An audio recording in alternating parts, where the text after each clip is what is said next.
Tole je novi Lexus UX. Sorry, ni novi, ker smo takšnega že imeli na testu, v bistvu je nov tale napis Electric. Ja, Lexus in Toyota sta končno začela migati tudi v tej smeri in UX 300e je v bistvu njihov prvi povsem električni model. Pri Toyoti bo pa to vsak čas BZ4X. Ful romantično ime, vem. Ok, EUX, avto že poznate in mi tudi. Njegova prva specifika je, da je od ostalih tekmecev tega segmenta precej manjši. Ampak to ni nujno slabo, ker si ta avto itak vedno predstavljam kot drugi avto v družini, kjer prostornost ni v prvem planu. Pravzaprav so bolj kompaktne dimenzije lahko celo prednost, ker si ga hkrati predstavljam kot en fancy avtomobil za gospoda bo letala po opravkih, hkrati pa takoj poudarjam, da je v bistvu dovolj možat za pogled, da ga lahko vozimo tudi moški. Ok, da ne zaidem preveč. Dovolj prostoren je za drugi avto v družini. Mal bolj je tudi oddaljen od tal od klasičnih kombi limuzin, ker je moderno in zaželeno, izgleda na stopaško, ker je pač Lexus. Te linije so pa toliko ostre, da bi se lahko obril ob njih. Znotraj pričakujte premijske materiale in precej oblikovno zanimivo okolje, vse z namenom, da pričara tako cool vzdušje.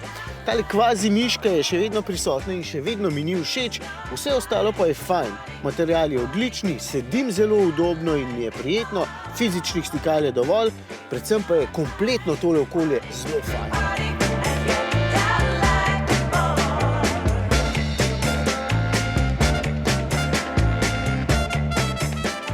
Da se pelje precej udobno in brez posebnega nagibanja smo že rekli, ampak vem, da vas najbolj zanimata elektromotor in baterija.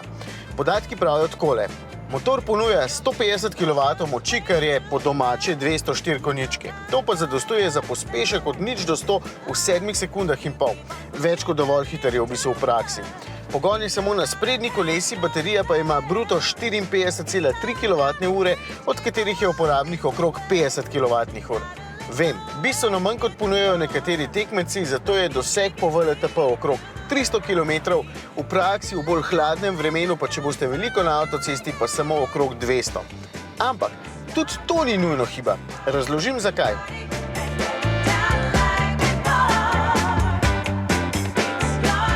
Med našimi testi in pripravljanjem vsebin za oddajo prevozimo res veliko kilometrov. In z električnimi avti zato imamo nekaj več dela, ker se je treba ustavljati in jih polniti, ne glede na velikost baterije. V našem primeru bi bila ta baterija pač premajhna.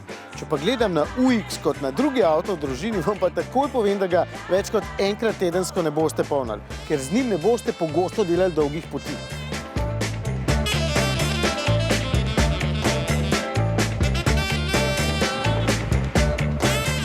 Če bi ga imela moja žena, bi ga polnila 2-krat na mesec, torej je v bistvu baterija še prevelika. V bistvu, tudi nekdo, ki dela v Celju in živi v Ljubljani, bo brez težav vsak dan uporabljal ta avto in bo doseg dovolj velik, ponoči ga bo pa pač enostavno napolnil, nobene drame. In to rečem jaz, ker sem baterijski panik. Ta filozofija z manjšo baterijo torej v bistvu ni slaba. Zakaj bi s sabo prevažal 500 kg baterijo, če za to v bistvu ni nobene potrebe? Podobno razmišljata Mazda s svojim MX-30 in Honda z malim E. Vse je odvisno od potreb in za marsikoga bo tole več kot dovolj.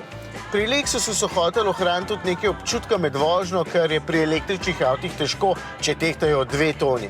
No, tukaj so uspeli maso zadržati na 1840 kg, zato še vedno deluje precej dinamično, čeprav je narejen na v bistvu enaki osnovi kot tisti s klasičnimi motorji, predvsem je pa tih in zelo umirjen. V bistvu točno takšen, kot naj bi bili Lexusi in to sem ugotovil že na tem kratkem preizkusu, sploh niti ne še na testu. Na izmeničnem toku se polni z največ 6,6 kW, evo, polnilnik bi moral biti močnejši 11 kW, no, ampak bo tudi z omenjeno močjo poln v dobrih 8 urah. Oziroma v kakšni urici na hitri polnilnici z enosmernim tokom. Pomembno se mi zdi tudi to, da ste glede baterije lahko mirni vsaj 10 let, kolikor je garancije, oziroma do 1 milijon prevoženih kilometrov. Če bo to komu uspelo. Od 50 tisočakov naprej je na voljo UX 300e. Če odštejem še subvencijo, je cena za električni premijski avto v bistvu kar zanimiva. Če bi ga pripeljal domov, bi moja od veselja kar delala prevale ali neki. To bi bilo že čisto preveč kičast.